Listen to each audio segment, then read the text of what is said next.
حکیم الامت، شاعر مشرق، قلندر لاہوری، عاشق رسول حضرت علامہ محمد اقبال رحمۃ اللہ تعالی علیہ 9 نومبر 1877 کو پاکستان کے شہر سیالکوٹ میں پیدا ہوئے۔ آپ علیہ الرحمہ کے والد ماجد شیخ نور محمد نہایت ہی متقی اور پرہیزگار انسان تھے، اور آپ کی والدہ ماجدہ امام بی بی بھی بہت پرہیزگار خاتون تھی۔ آپ کی ابتدائی تربیت ایک دینی مدرسے میں ہوئی، پھر آپ علیہ الرحمہ نے اعلیٰ تعلیم حاصل کرنے کے لیے مختلف مقامات کا سفر فرمایا، اور آپ علیہ الرحمہ ابتدا سے ہی بہت سی انفرادی خوبیوں کے مالک تھے۔ ایک مرتبہ آپ علیہ الرحمہ مدرسے دیر سے پہنچے تو آپ کے استاد محترم نے پوچھا کہ اقبال دیر سے کیوں آئے ہو؟ آپ علیہ الرحمہ نے فرمایا کہ اقبال ہمیشہ دیر سے ہی آتا ہے۔ آپ علیہ الرحمہ کی اس حاضر جوابی پر آپ کے استاد محترم نے نہ صرف آپ کی سزا معاف کر دی بلکہ آپ کو انعام بھی دیا۔ آپ علیہ الرحمہ بہت بڑے شاعر تھے، اور آپ علیہ الرحمہ نے اپنی شاعری اور ایمان فروز پیغام کے ذریعے مسلمانان ہند کو بلکہ پوری دنیا کے مسلمانوں کو خواب غفلت سے جگایا، اور آپ علیہ الرحمہ مسلمانوں کو نیل کے ساحل سے لے کر تاب خاک کاشغر تک ایک ہونے کا پیغام دیتے ہیں، اور فرماتے ہیں ایک ہو مسلم حرم کی پاسبانی کے لیے نیل کے ساحل سے لے کر تاب خاک کاشغر۔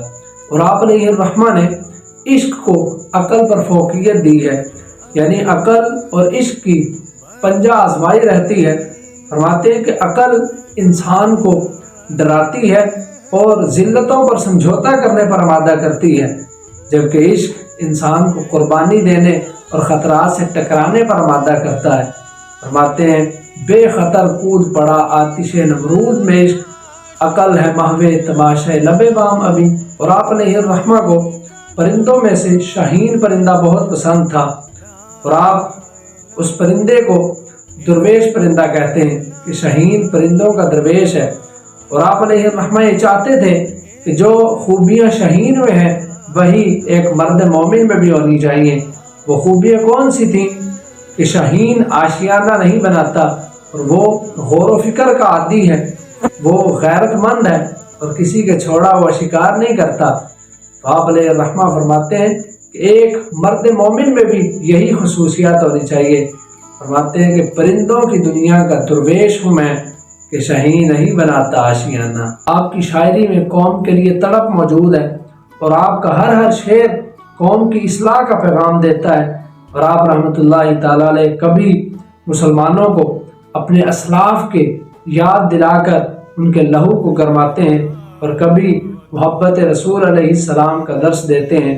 یقیناً آپ علیہ الرحمہ بہت بڑے عاشق رسول بھی تھے، اور آقا علیہ السلام کی یاد میں آپ علیہ الرحمہ کی آنکھیں ہمیشہ پرنم رہتی تھی۔ اور آپ علیہ الرحمہ فرماتے تھے کہ قوت عشق سے ہر پست کو بالا کر دے، قوت عشق سے ہر پست کو بالا کر دے، کہ دہر میں اس میں محمد سے اجالا کر دے۔ اور فرماتے ہیں در دل مسلم مقام مصطفیٰ است، آبرو ماں زنا میں مصطفیٰ است صلی اللہ علیہ وسلم۔ فرماتے ہیں کہ مسلمانوں کے دل میں آقا علیہ السلام کا مقام و مرتبہ موجود ہے، اور ہماری عزت و آبرو آقا علیہ السلام کے نام مبارک کی وجہ سے ہی ہے۔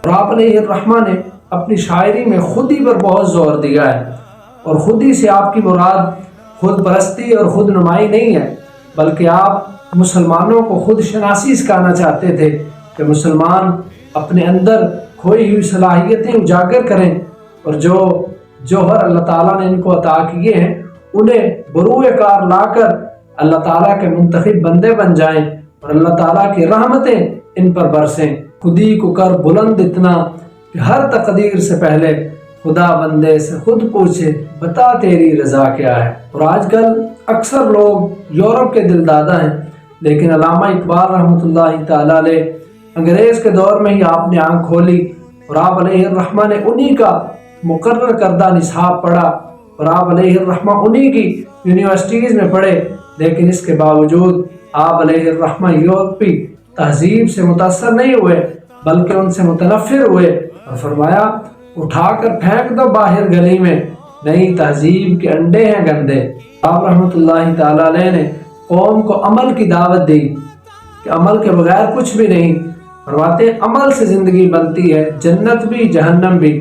یہ خاکی اپنی فطرت میں نہ نوری ہے نہ ناری. یعنی عمل ہی ہے جو انسان کو نوری یا ناری بنا دیتا ہے. اگر اچھا عمل ہوگا تو انسان نوری بن جائے گا، اور اگر برا عمل ہوگا تو انسان ناری بن جائے گا. اور آج جو مسلمان ذلیل و رسوا ہو رہے ہیں اور بکھر کر ریزہ ریزہ ہو گئے ہیں، اس کا حل بھی آپ علیہ الرحمہ نے بتاتے ہوئے فرمایا کہ گنج ہائے ہر دو عالم را کلید، دے گئے ایوبی و نگاہ بایزید. فرماتے ہیں کہ مسلمانوں کے ہاتھ میں دونوں جہانوں کے خزانوں کی چابیاں آ سکتی ہیں. دنیا اور آخرت کے خزانے بھی مسلمانوں کے ہاتھوں میں آ سکتے ہیں، لیکن اس کے لیے دو چیزیں ضروری ہیں، دے گئے ایوبی و نگاہ بایزید.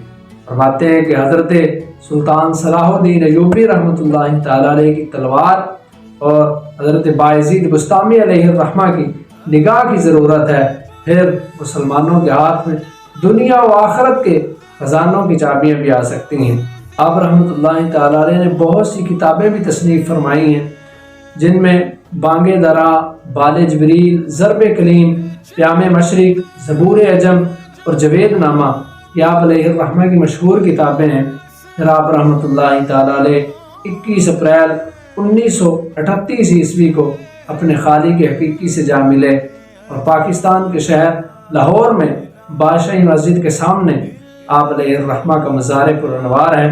اللہ تعالیٰ آپ علیہ الرحمہ کی قبر انور پر کروڑہ رحمتوں کا نزول فرمائے اور ہمیں آپ علیہ الرحمہ کی شاعری کو پڑھ کر حقیقی مرد مومن بننے کی توفیق عطا فرمائے.